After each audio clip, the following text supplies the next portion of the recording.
RCP Singh को party में शामिल होने से पहले जो पार्टी के अंदर संजय झा, ललन सिंह, संजय गांधी, लल्लन सराफ, इन लोगों ने जो उनके लिए जो दीवार खड़ा किया है, उस दीवार को उनको तोड़ना पड़ेगा, उस दीवार से उनको टकराना पड़ेगा। तोड़ दी है दीवार। बिल्कुल, ये दीवार टूट गई तब तो दोनों की मुलाकात हो गई। अब नीतीश जी को निर्णय लेना है। मैं समझता हूं कि 15 से 20 दिन में ये भी क्लियर हो जाएगा। एक समय था, एक दौर था जब आरसीपी सिंह नीतीश कुमार के सबसे खास हुआ करते थे, जेडीयू में राष्ट्रीय अध्यक्ष हुआ करते थे और नीतीश कुमार से अगर किसी को मुलाकात करनी होती थी तो आरसीपी सिंह से पूछा जाता था और किसे अगर चुनाव के समय अगर उम्मीदवार बनाया जाता था तो सब कुछ हक आरसीपी सिंह के ही हवाले था। यानी नीतीश कुमार ने साफ तौर पे आरसीपी सिंह को वो हर एक ताकत देने का काम किया था और जिस आरसीपी सिंह के सामने आज के दौर में जिन हाथों में जेडीयू की कमान है, उन नेताओं को आरसीपी सिंह के सामने खड़ी होने की हिम्मत तक नहीं थी। लेकिन सब कुछ समय बदला और समय की मार कहीं ना कहीं आरसीपी सिंह झेल रहे हैं और जिस प्रकार से नीतीश कुमार से मुलाकात को लेके तमाम जो वीडियो सामने आया, जिस प्रकार से आरसीपी सिंह के चाहने वाले समर्थक लगातार मिन्नत कर रहे थे, नीतीश कुमार से ये कह रहे थे कि अभी का अभी जेडीयू में आरसीपी सिंह को ज्वाइन करवाइए और इस पूरे वीडियो और तमाम बातें आने के बाद जो जेडीयू का एक लॉबी है जो पूरी तरह से आरसीपी सिंह पर हावी रहा है, वो आरसीपी सिंह के खिलाफ मोर्चा खोलता है। और देखिए कि राजनीति सियासी गलियारों में इस तरह की चर्चाएं हैं कि अगर आरसीपी सिंह को अगर जेडीयू ज्वाइन करना है, जेडीयू में जाना है तो संजय झा और ललन सिंह के दरबार में दरबारी लगानी पड़ेगी। आखिर क्यों आरसीपी सिंह का पत्ता कट गया, आखिर क्यों नीतीश कुमार ने आरसीपी सिंह को नहीं अपनाया, इन तमाम मुद्दों पे बात करने के लिए हमारे साथ वरिष्ठ पत्रकार संजय वर्मा जी। संजय जी, आखिर आरसीपी सिंह के सामने संजय झा उस समय क्या थे, ये आपको पता होगा, आप ही बताइएगा। ललन सिंह की क्या हैसियत थी, संजय झा का कितना कुव्वत था और अब उन्हीं लोगों की कमान जेडीयू के हाथों में है, उस दिन क्या हुआ और आरसीपी सिंह को दरबारी में जाना पड़ेगा, बोलना पड़ेगा कि हमसे गलती हुआ। देखिए, मैं आरसीपी सिंह को एक नौकरशाह के तौर से मैं जानता हूं। नीतीश कुमार जब रेल मंत्री थे तो यूपी कैडर के वो आईएएस हुआ करते थे और उनको नीतीश कुमार ने रेल मंत्रालय में अपना पीएस नियुक्त किया था और तब रेल के जितने सारे कार्य जो होते थे वो सारे कार्य नीतीश जी आरसीपी सिंह के परामर्श से करते थे और आपने देखा कि रेल के क्षेत्र में कितना सारा काम। है वो ठीक है, वो सभी जानते हैं। मैं आ रहा हूँ। तो अब आप आरसीपी सिंह एक नौकरशाह से राज्यसभा बने, राज्यसभा के बाद मंत्री बने और मंत्री बनने के बाद पार्टी के राष्ट्रीय अध्यक्ष बने। मामला कहाँ से शुरू हुआ उसकी जानकारी ले लीजिए। मामला वहाँ से शुरू हुआ कि ललन सिंह की दिली इच्छा थी कि वो केंद्र में मोदी सरकार में मिनिस्टर बने और हुआ इसका उल्टा। जनता दल यू के राष्ट्रीय अध्यक्ष थे रामचंद्र प्रसाद सिंह और भाजपा ने एक शर्त लगा दी थी कि मैं किसी एक को ही मिनिस्टर बनाऊंगा। तब आरसीपी सिंह ने नीतीश कुमार को कन्विंस किया था और नीतीश कुमार ने कहीं न कहीं से इशारा किया था कि आप जाकर खुद मंत्री बन जाएं और वहीं से जो है सो इस नहीं, नीतीश कुमार नहीं चाहते थे कि मंत्री बने, जिस प्रकार से नहीं उस समय की थी। वो मैं भी जानता हूँ।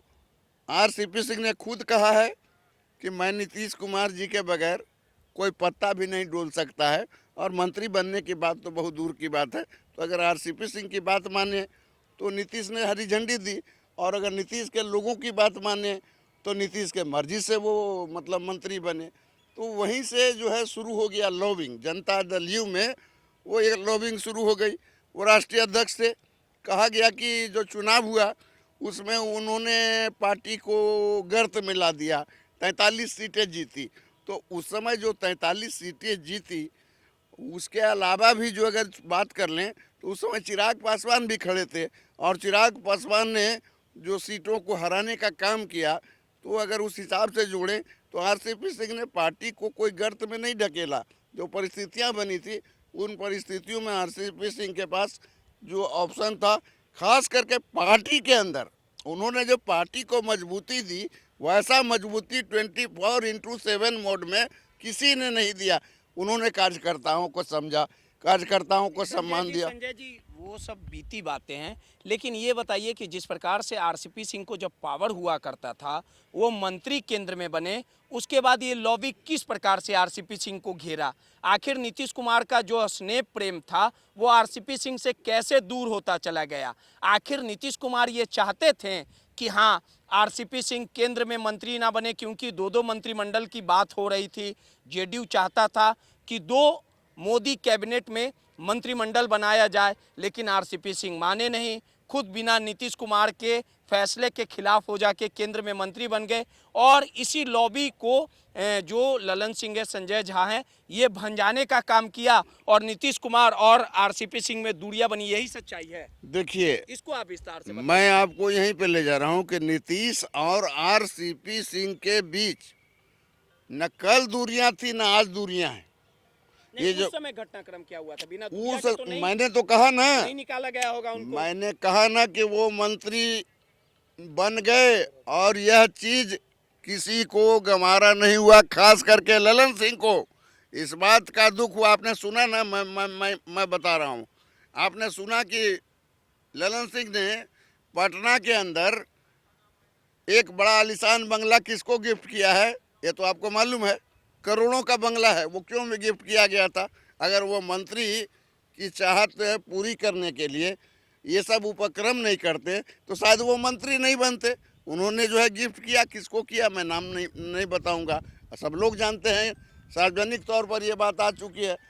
तो ले देकर ये मामला जो है, और उसके बाद विधानसभा में जो प्रदर्शन हुआ, उस प्रदर्शन के बाद इन लोगों को मौका मिल गया, ललन सिंह को और संजय झा को, और उन्होंने अपने मौके का खूब फायदा उठाया, अपने मौके को सियासी बदले में बदला और नीतीश के साथ उनकी दूरी बढ़ानी स्टार्ट की।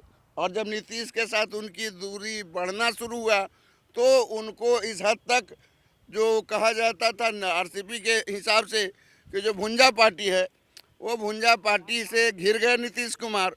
और एक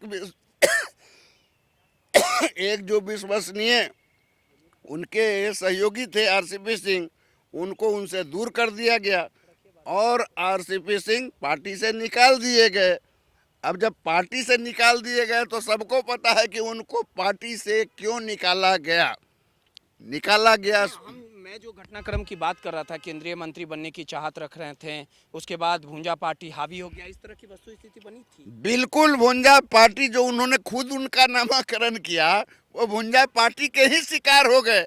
क्योंकि भुंजा पार्टी को यह एहसास होने लगा कि जब तक पार्टी के अंदर आरसीपी सिंह नाम का जो व्यक्ति है वो रहेगा, तब तक हम नीतीश कुमार का सानिध्य या 2 नंबर क्या 3 नंबर तक की भी। नीतीश कुमार ने आशीर्वाद क्यों नहीं दिया सर? 10 सर्कुलर रोड पे जो मुलाकात हुई थी, क्यों नहीं आशीर्वाद दिया नीतीश कुमार ने? देखिए, उसकी व्याख्या कई तरह से लोग कर रहे हैं। एक तो कह रहे हैं उनको मिलने नहीं दिया गया, दूसरे उसके मिलने का जो है फोटो भी दिखाया जा रहा है। ठीक है, लेकिन तस्वीरें जो है वो कुछ कहती नहीं, लेकिन बहुत कुछ कहती है। भले ही आरसीपी सिंह इसे आत्मीय मुलाकात बता रहे थे, लेकिन जो वीडियो लीक हुआ, आरसीपी सिंह के जो कार्यकर्ता थे, चाहने वाले थे, वो कह रहे थे कि हुजूर अभी उनको ज्वाइन करवा दीजिए और तस्वीरों में काफी दूर दिखे। मैं बता देता हूँ, आरसीपी सिंह जिस दिन गए थे उस दिन एक दिन पहले मैं भी नीतीश कुमार से मिलने गया था और मैंने एक चीज़ स्पष्ट मतलब जनता को भी बता दूं, या नीतीश के चाहने वाले लोगों के लिए खुशी की बात है कि नीतीश कुमार बिल्कुल नॉर्मल है, फिट एंड फाइन है, स्वस्थ है, मानसिक रूप से भी ठीक ठाक है।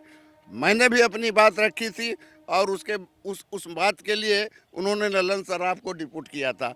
देन दूसरे दिन आरसीपी सिंह गए, उनके साथ अपने नीतीश कुमार से कहा था कि आरसीपी सिंह को लीजिए, फायदे में रहिएगा, ये बात बोले हैं आप? मैंने ये बात नहीं कहा था, मैं झूठ नहीं बोलता। मैंने ये नहीं कहा, आरसीपी सिंह के संबंध में कोई चर्चा मैंने नहीं की थी। मैंने अपने बारे में बात की थी, मैंने अपने बारे में बात की थी। और जो आरसीपी सिंह की आप जो प्रसंग छेड़ रहे हैं, फिर आशीर्वाद क्यों नहीं दिए नीतीश कुमार? भैया आशीर्वाद कह के तो दिया जाता नहीं है कि हाँ हम आपको आशीर्वाद देते हैं। कब कर रहे हैं आरसीपी? उनकी घटना जो पहले समझ लीजिए घटना क्या थी, जिस घटना के बारे में जो व्याख्या किया जा रहा है, उनको ये किया गया, उनको वो किया गया। एक नेता से जब एक नेता की मुलाकात होती है तो बहुत सारी बातें आंखों के इशारों से और चेहरे के भाव से और मुख के जो है सो मतलब मुस्कुराहट, जैसे बॉडी लैंग्वेज कहते हैं, तो नीतीश कुमार का अगर आप गौर से बॉडी लैंग्वेज देखें तो मुस्कुराते हुए ऐसा लग रहा था जैसे उन्होंने कुछ कह रखा है। अब कह रखा है उसको दूसरे रूप में आप कहेंगे बात नहीं हुई। उस समय जब कार्यकर्ता लोग हल्ला कर रहे थे कि पट्टा पहना दीजिए, पट्टा पहना दीजिए, तब उस समय की एक घटना को मैं याद दिला दूं। वहाँ पर थे संजय गांधी, नीतीश जी कुछ करने वाले थे। अब क्या करने वाले थे भगवान जाने। उनको पट्टा मतलब हरा उनका जो होता है वो पहना करके पार्टी में शामिल करने वाले थे या क्या थे, तो उसमें जो है भांग डाल दिया ये संजय गांधी ने। उन्होंने कहा कि ये कमेटी बनाएंगे, कमेटी डिसीजन लेगी। तो उन्होंने तब नीतीश कुमार ने जो संजय गांधी अपने आप को कहते हैं बहुत बड़े लीडर हैं, उनको खूब झाड़ा है नीतीश कुमार ने कि आप बीच में कहाँ से आ गए, क्या करना है क्या नहीं करना है ये डिसीजन लेने का काम मेरा है, आप बीच में क्यों आए हैं। तो इस तरह से संजय गांधी को पूरा लताड़ लगाया गया।